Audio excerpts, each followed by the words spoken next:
Hey, what's happening, everybody? Steve here, Rake and Profit over at rakeandprofit.com. Coming back to you with another video from my Toyota Tacoma. Got a bunch of boxes that were delivered to my house that I need to drop off at the warehouse. A lot of consignment items, different items that we have to resell. Hope you guys are doing great. I'm back into Connecticut right now from Florida. It was tough coming back from the 80-degree weather to the 30-degree weather. It's snowy, icy out. But in any event, each and every morning, I love to go through my comments, read questions, go through my DMs on Instagram. If you guys aren't following me on Instagram, Rake and Profit on Instagram, I share a lot of in-depth content that I don't share on my YouTube. So check out Instagram. But I'm always looking through the comments, reading the comments. And one of my main questions, one of my main goals every morning I wake up, doesn't matter if I'm feeling amazing or if I'm feeling like crap, is how can I help somebody? How can I serve somebody? How can I start the day by loving myself and then adding value to someone's life? So I'm in the parking lot getting ready to crush the gym, and that's one way that I love and treat myself well. Something I suggest you do, because that confidence will transfer over to your business.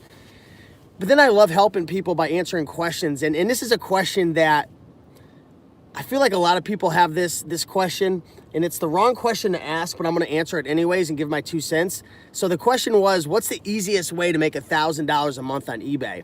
And a lot of people start an eBay business, an Amazon business.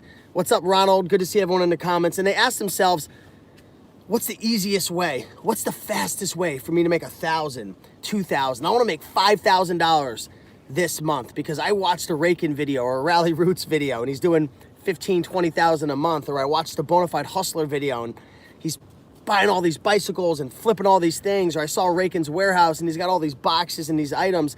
And people always want to know the easiest and the quickest and the fastest way to make $1,000. And I'm going to give you a strategy that I believe is the best way to get started as a beginner, if you're brand new, if you have no experience or you've been doing it for a while.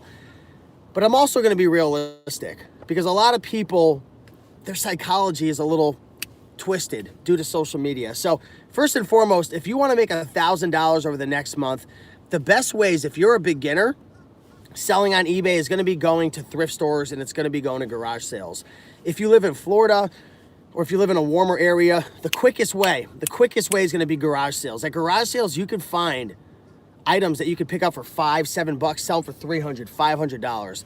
Even flea markets as well. Facebook Marketplace, flea markets, local auctions. But mostly I would say thrift stores and garage sales. That's going to be your biggest bang for your buck, because you're getting people who are selling stuff who don't really know what they're doing. Now, a lot of thrift stores are becoming more educated and they definitely know what they're doing now. But garage sales, I mean, I've gone to garage sales before and I've picked up, I remember when I was first getting started, I picked up a Trek and a Cannondale bicycle.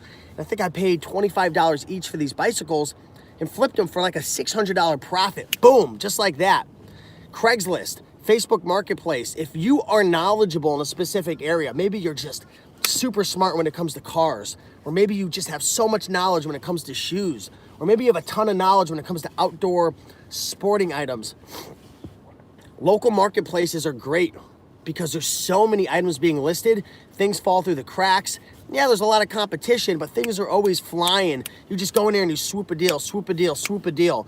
So you can make $1,000 quick on eBay, or even flipping onto your Facebook or your local marketplace.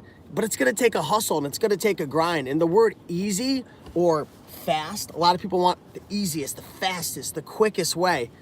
You might get lucky and you might make a quick $1,000 this next month. You might make a fast buck, or you might have some quick turns. Man, I'm jamming out this morning. But overall, you want to learn and you want to put systems in place to build a consistent business, a business that consistently turns you a profit. And how do you do that? Well, you've got to put systems in place for sourcing. You've got to figure out, okay, these are my sourcing strategies. Maybe it's consignment.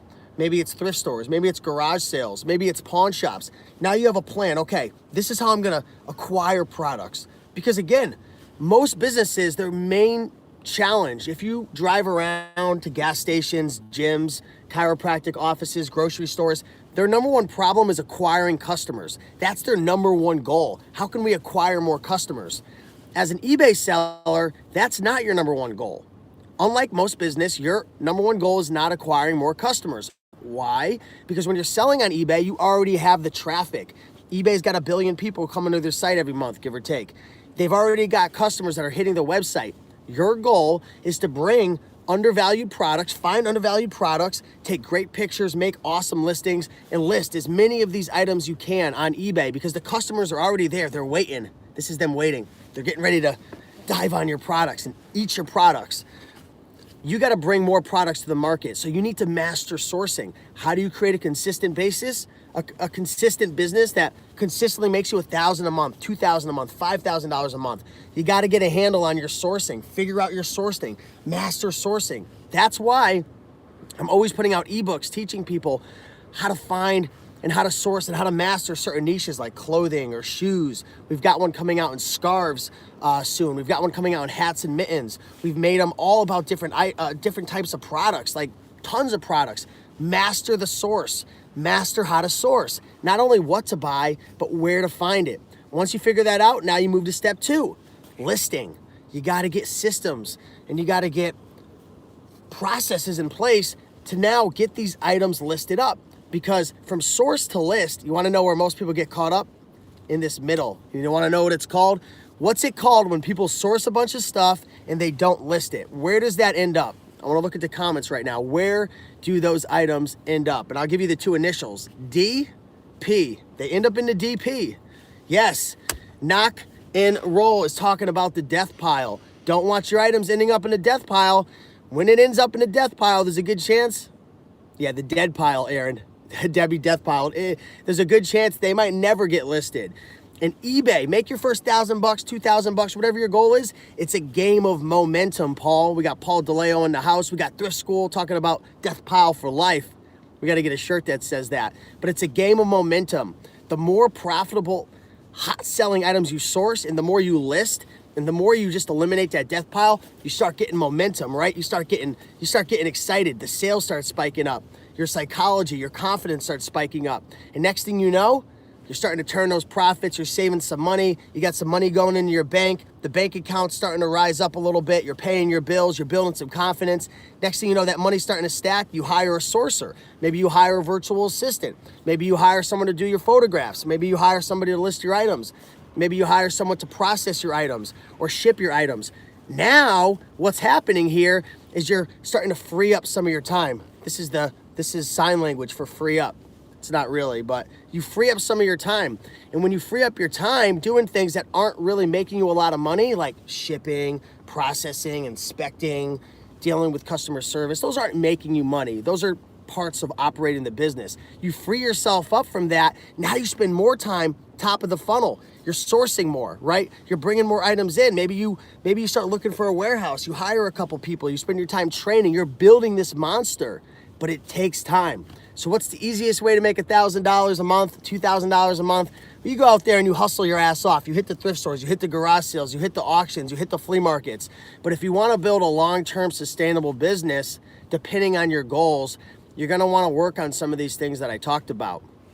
96 people in the house right now. If you guys got a question, feel free to ask away. I'm enjoying a beautiful coffee from Dunkin' Donuts, getting ready to hit the gym right now. We got Mimi516. Good morning. Easiest way to make $1,000 is trading. Trading what?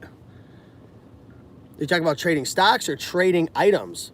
Because I remember hearing a story of I think it was like a 16-year-old boy, and he started with like a couple $100s worth of items that he resold, and then he traded his way up to like a $15,000 or a $20,000 car or something crazy like that. But there are a lot of people who trade for profit. John Vargas, good morning from Allentown, Pennsylvania, East Coast in the house. What is the name of the barcode scanner? What is the name of my barcode? The Natamu. I use the Natamu. I totally forgot. And then there's the KDC scanners that a lot of people use. Hey, what's up, Melanie? Great to see you. I'm going to have a Connecticut thrifting meetup probably in the next month or two. So looking forward to seeing you guys there. Nick says auctions are my way. Yeah, I've been really enjoying an auction. It's across the street from my house every other Monday. It's been pretty cool over there. We got Miami in the house. The weather's not that bad right now at all. The roads are melted. Oh, Mary said I'm so freaking cute. Obviously. No, I'm just kidding. Thanks, Mary. Debbie says, can you do a video on organizing your inventory? I think I have a video. You guys, I have literally like 30 or 40 videos in the chamber. I'm scheduled out 3 to 4 videos a week for the next 2 months, right? So that's how on point we are with this YouTube channel right now. So I think I have a video that's coming out about that.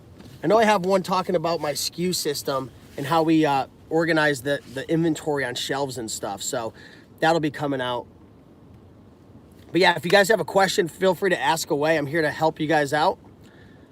Leo the Bookman. What's up, Leo? How the book sales going? Kimberly says, can't wait for the CT meetup. Where do you live? Connecticut. Any plan to come to New Hampshire? Not anytime soon. John's in the parking lot waiting for Goodwill to open up. You better fly through those doors, brother. What are your guys' thoughts on getting to your there's like ice falling off of my truck and I'm like, what is that noise? What are your thoughts on getting to the thrift store right when it opens up? Would you rather get to the thrift store an hour or two after it opens or get there early? Because I found sometimes getting to the thrift store right when it opens, they haven't brought out their bins, because I do a lot of books. They haven't brought out their new clothing items. But sometimes it's good to get there because at nighttime at the Goodwills in my area, sometimes they bring them out the night before. I saw one of your 2020 goals was to move into an apartment in Miami. Are you planning on a permanent move and why? Yeah, so I put out a post on Instagram and on my live picture feed on YouTube. One of my goals is to move to Miami. So I wanna leave Connecticut and I wanna move to Miami. I wanna move to Miami for a couple of reasons, and I'm still working out some of the logistics. I pretty much came up with this realization when I was at the Tony Robbins Date with Destiny that it's really stupid for me to be living in Connecticut right now. It's cold, I'm miserable like 8 months out of the year.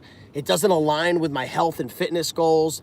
I just noticed, like, I've traveled all over the country and I love Florida. I love the people. I love there's a big entrepreneur scene. There's tons of meetups. I love the city life. It's cheaper to live for the most part.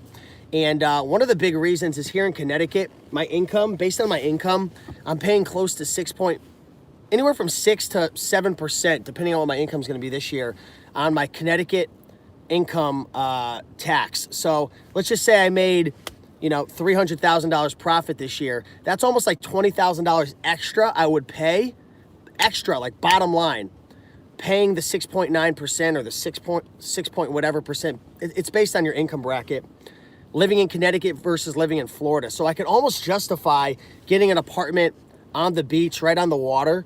I'd be coming out of pocket a little bit, but I would almost be saving that money. Not saving it, but kind of just, it wouldn't really be coming out of my pocket because of that. Plus there's a lot less taxes in Florida. So still kind of mulling over that idea, but it looks like I'm going to be leaving, Connecticut. What would be your best piece of advice for someone just starting out reselling to help them stick with it? First 10 items listed. I would say don't judge yourself as much as like someone who's been doing it for 6 to 12 months. I wouldn't worry so much about turning a profit if you're first getting started. I wouldn't worry about like picking the best items and making sure, depending on your finances. I'm saying this like if you have like a couple $1,000s. If you're broke and you have no money, then yeah, you want to pick and select your first 10 items very, very carefully. I'd start slow. But if maybe you already have your finances in line and you're just starting, but you're not used to like being an entrepreneur or being self-driven, you're used to someone telling you what to do, I would focus on just getting those first 10 items listed. Who cares if you make a profit? Who cares, how perfect you do? Like, I would just get those items listed, learn the process, get them listed up, do your best you can to like create good keywords, a good description, take the best pictures you can. Don't worry about being perfect. Just get your 10 items listed, because you're going to learn so much. It's not about the money that you make listing your first 10 items. It's the person you become once you list those first 10 items up, because you're going to build confidence. You're going to build confidence in yourself, and you're going to realize, wow, this isn't as hard as I thought. Or you're going to say to yourself, wow, next time I'll do this differently or that differently. You'll start coming up with better ideas to streamline the process. So just get your first 10 items listed up, because the momentum you gain from that is going to be invaluable. Steve, consider the Tampa area instead of Miami? I mean, I'm open to looking at different areas, but I like the city life. Also, I'm big into salsa dancing right now. I love the Latin scene over in Miami. I love how I've been to Tampa. Like, I've been in that area. Like, I'm looking for the excitement. I'm looking for the craziness going down. I know there's a lot of hurricanes, but that's why I'll be renting an apartment. So if it gets wiped out, it won't be my liability. I just have some things that I need to figure out. I have 2 rental properties. I have a warehouse over here. So there's just some logistics I have to figure out. Plus, I don't know the process of, I have an S corporation and I have 2 LLCs. So I have 3 companies here in Connecticut. So obviously if I move residence, I'm going to have to switch everything over. I'm sure my CPA and my lawyer and all that can help me out with that. But it is what it is. Cash flow. Do you guys watch Grant Cardone? He posted a video where he was driving around in his car and he would just literally like point at some just random like homeless guy and be like, cash flow. Anyways, it was kind of crazy. Yeah, I know Miami is very expensive, but for me, I'm looking for lifestyle right now. This probably won't be like a permanent residence, but I want to live on the beach. I want to live on the ocean. I've been working my ass off for 7 years and I've done really well. And I'm looking for more of a lifestyle move right now instead of what's the smartest financial decision, right? So again, a lot of the advice I give on my channel, I always tell people, you got to take it with a grain of salt. We all have different goals. We all have a different vision. We all have different, I don't know, thoughts on our future and where we want to be and how we want to live our life. You know, you ask 20 people, hey, what do you think about this decision? 10 are going to say it's amazing. 5 are going to say it's the stupidest thing. And 5 are going to say you should move here. You should do this. You should do that. So that parallels to your life. Don't let anybody take people's advice, listen to people. But at the end of the day, you got to know what your goal is. If your goal is just to build an eBay business that makes $1,000 a month working 10 hours a week, then you're going to have completely different actions and motives, and your day's going to look completely different than somebody who's, you know, they're making $1,000 a month now, but then, you know, eventually they want to make $20,000 a month. They're going to have a different mindset. They're going to take different actions. They're going to be thinking and studying, and they're going to be behaving a little differently. It's the same with people who say you should move to Tampa versus move to Miami, or you should move to Austin, Texas, this and that. It depends on your lifestyle. It depends on your goals, right? I'm still dying a little bit from the Tony Robbins event. At the end of the day, it's your decision and nobody else's. And that's the thing I love so much about YouTube. I love and I hate it, is I'll share something personal and everybody gives their opinion, which is fun. It's cool. It's exciting. But it also makes you second guess yourself in a sense. And second guessing yourself and hesitation as a man is one of the worst things you could do, especially for business, relationships. Like, you got to think and assess things, but then you got to make a decision, right? This is probably for a man or one for anybody, right? Second guessing yourself and always hesitating, it's not the way to fast track your success. It's not the way to live a confident life. So having this YouTube channel and sharing personal things is a blessing, but also on the other side of the coin, sometimes you say to yourself, maybe I shouldn't share this. Maybe I shouldn't reveal this, because I know 20, 30, 40 people are going to come and give their 2 cents, probably more than that, and get you double guessing yourself. So what has been the best seminar you have attended? Which event is next? Date with Destiny was the best personal development seminar that I went to. I loved it. I mean, it really changed my mindset on a lot of different things, especially relationships, where I wanted to live, what I want my business to look like. I mean, I'll definitely make a video going more into depth, but Date with Destiny was huge. Mimi's asking, don't you have a girlfriend? I don't have a girlfriend right now. We ended up splitting a couple months ago. So that's that. The next seminar I'm going to is I'm going to Life and Wealth Mastery in June, and then I'm going to Business Mastery, which is a very high level business seminar held by Tony Robbins. That's at the end of the year. So I'm excited about that. That'll be in Las Vegas. So a lot of cool, exciting things going down in 2020. I'm pumped, really excited. And just wanted to say thank you guys for watching. Ben Mala is the man. What is that? Concrete, right? He has a channel, Concrete. No, Mimi, don't be sorry. I believe things happen for a reason. And I believe a lot of times when one chapter closes, a new one opens up or a new door opens up. So, you know, it was for the best for both of us. And I'm very grateful and blessed for the future and really excited. And it's a good thing. It's a really good thing. So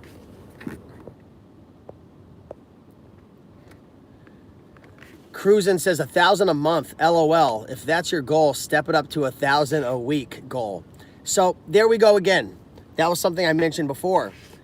People on YouTube will give you their opinion without understanding the context. Not everybody wants to make $1,000 a week cruising, right? Now you might be thinking, what are you talking about, Steve? Who wouldn't want to make $4,000 a month versus 1,000?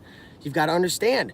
Some people aren't like bred entrepreneurs. They're not hustlers. They're not hungry. They're not starving to death. They don't wake up and think, I'm gonna crush this thrift store. I'm gonna build systems and I'm gonna hire people and I'm gonna work 60 hours a week. Some people have a family cruising. They got 3-4 kids. They're working, they're raising a family, they're working 40, 50 hours a week doing something they love. Maybe they're a teacher and they love teaching and they're just looking to make an extra $1,000 a month or $100 a month to take their family out for dinner, or maybe to contribute to their SEP IRA or to whatever, right? So that's the thing about YouTube. Everyone's got an opinion, everyone's got their 2 cents, but a lot of people don't understand the context of the single fact that everyone's different and everybody has different goals. That's why in this YouTube channel, this channel isn't all about like 7-figure sellers. It's not all about 4-figure sellers. I like to make content that help different demographics and different people based on their goals, because as many of us are on this channel just starving to death to just make millions of dollars, right? There's a lot of people who are actually they're not into that.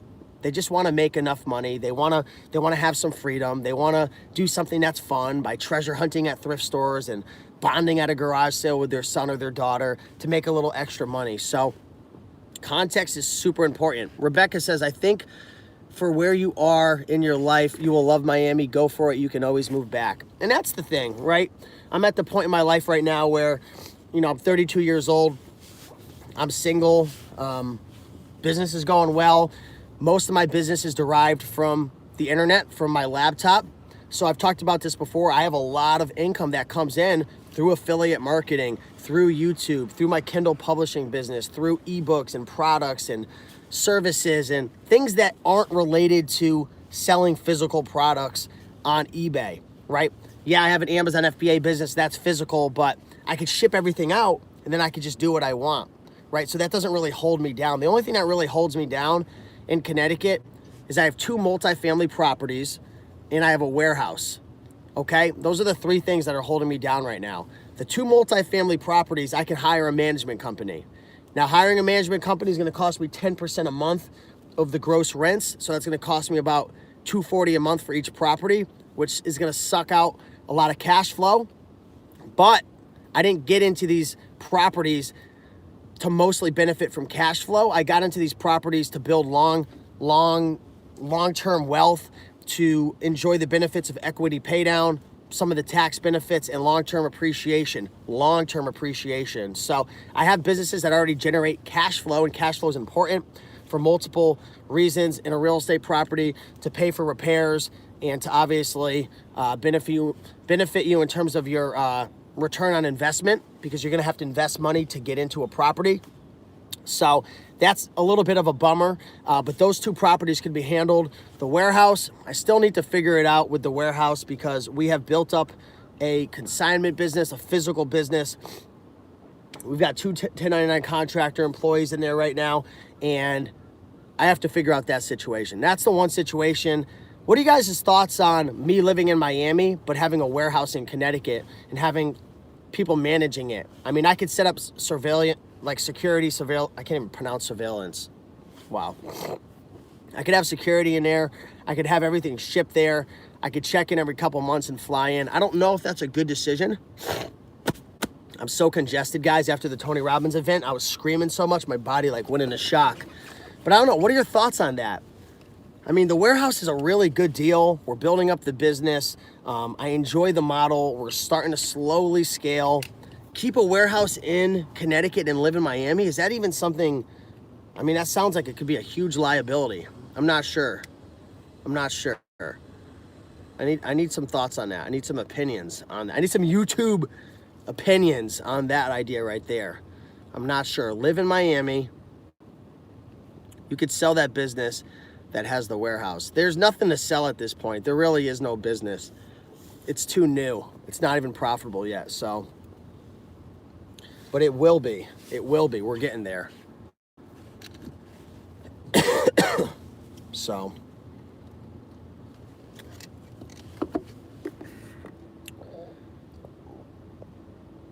we got Peter Thompson. Hi from the UK. What would you recommend for someone just starting out, Amazon or eBay?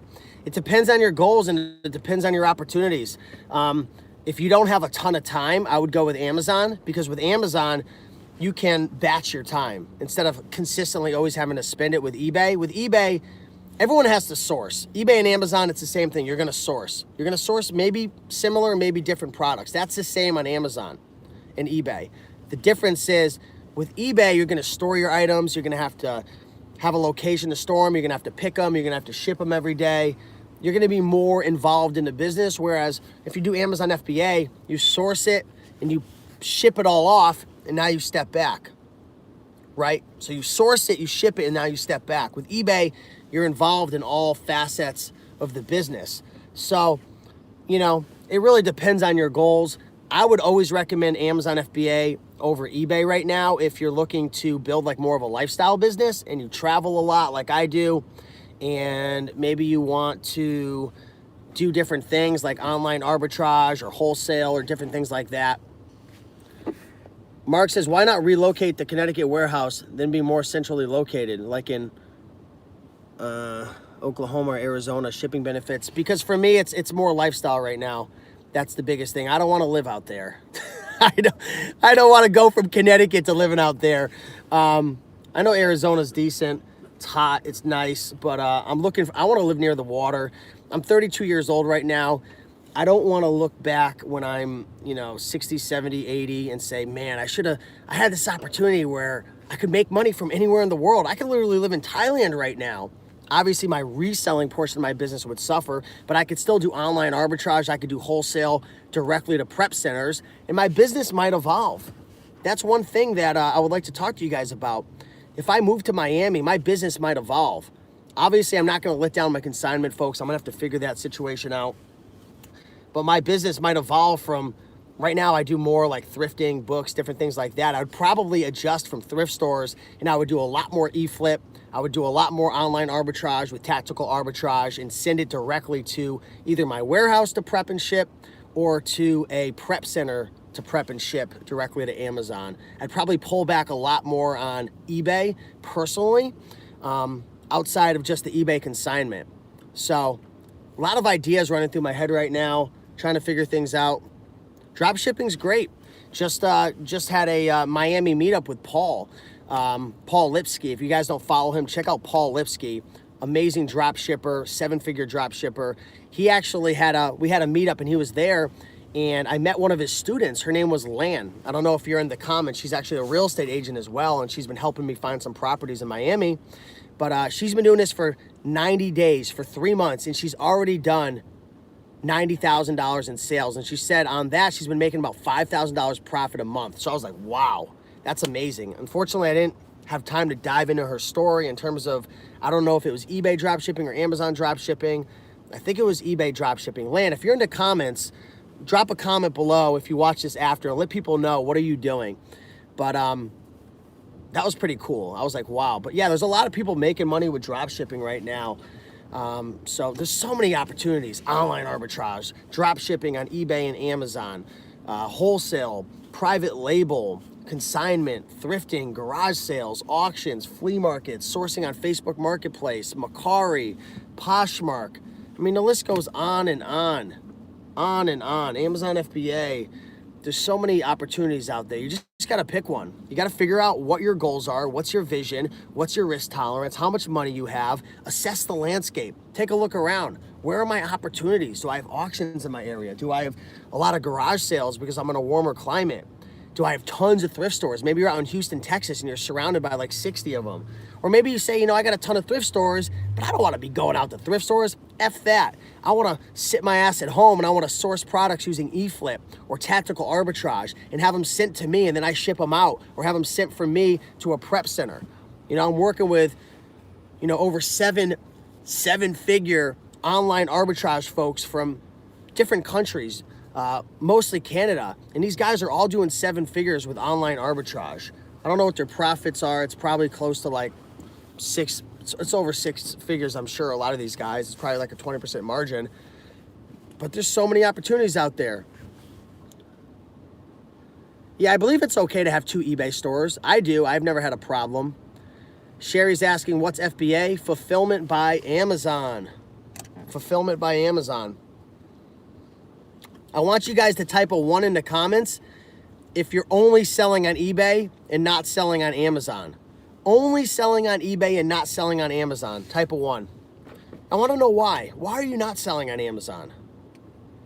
Are you scared? Are there too many rules? Do you have a belief that the fees are too high? A lot of people coming in with just 1s. You know, my mom, about 6 years ago, she wanted to start eBay, and I told her, because I just knew how she was with her lifestyle, with the amount of energy that she had, her finances, how much time she wanted to spend in the business. She wanted to start eBay because I was doing eBay and clothing and I was going psycho. I said, Mom, don't do eBay, do Amazon FBA. My mother, 63 years old now, makes over $1,000 a month profit each and every month, always, every single month. She's been doing this for over 5-6 years now, and she's been consistently making over $1,000 a month profit for over 4 years now. And all she does, if you guys ever been to a Connecticut meetup, or you know who I am, or you've ever met her, then you know this is the real deal. There's a lot of people who come on YouTube and just bullshit stuff. My mom's the real deal. She does it. She's been doing it for years now, and she just goes to thrift stores, Goodwill and Savers. She only visits a couple thrift stores in our area. She doesn't leave a 5-mile radius, and she's able to do $3,000 to $5,000 a month in sales and profit at least $1,000 a month, at least. I think she's more close to $2,000 a month profit some months. I know the last month it was a little slow for her. But in general, I've seen her numbers. She has GoDaddy bookkeeping, so every couple months I go into her numbers and she inputs all of her expenses. She inputs all of her supplies. I get to see all her sales coming in, and she's doing well. $1,000 to $2,000 a month profit, 63 years old, only visiting a couple thrift stores. If I was able to do it, going from 250 pounds, smoking 2 packs of cigarettes, locked up in jail 10 years ago, fucking idiot. I was the biggest idiot you would ever meet, excuse my language. One of the dumbest people you would ever meet. I would just quit everything. I would give up everything. Oh, I'm going to do something. Nope, quit. Oh, I'm going to start this. Oh, nope, I'm going to quit. I'm going to start a landscaping business. Nope, I would quit. I'm going to start a cleaning business. Nope, I would quit. I quit everything in my life. If I was able to do it, if I was able to teach my mom how to do it, I've been able to teach tons of friends. There's nothing stopping you guys from starting up a business. There's nothing stopping you. Not only is Mama Profits proud of your success, now you're incredibly proud of her success. That's awesome. Scott Rose and Clothes, I appreciate it. Nice name. She used to sit on the couch every night, my mom. I remember as a little boy. Oh, where's my mom? She's sitting on the couch. What is she doing? Watching Lifetime for Women. Every night. That's all she would do. She would sit on the couch and watch Lifetime for Women. I love you, Mom, but I'm sure you weren't very fulfilled doing that. And how many of you have this routine of watching Lifetime for Women or American Idol or watching your favorite TV show or ordering a pizza or drinking beers and sitting on your ass and doing nothing all night?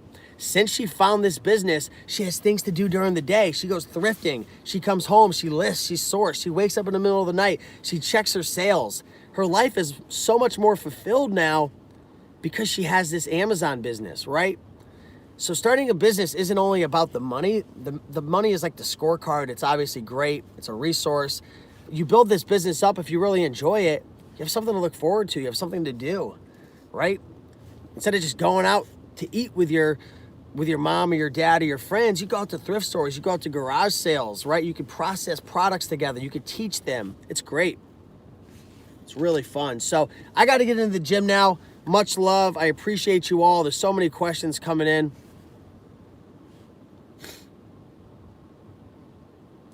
Mark, I know I might have to make an intro video talking about that, but much love to you all. I appreciate you all. I know there's so many comments coming in, but we got too many people watching the Rake and Profit video right now. So I got to go into the gym because I ate a big sandwich last night and I got a new diet that I'm starting soon. It's actually starting on Friday. I hired a fat loss coach. I have a nutrition plan. So I got to get my confidence up. So I'm going to hit this gym right now. I'm in front of LA Fitness. All right, you can see it, LA Fitness. So I got to get my fitness in line. Appreciate you guys. You guys are the freaking best. Have an amazing day, and I'll talk to you soon.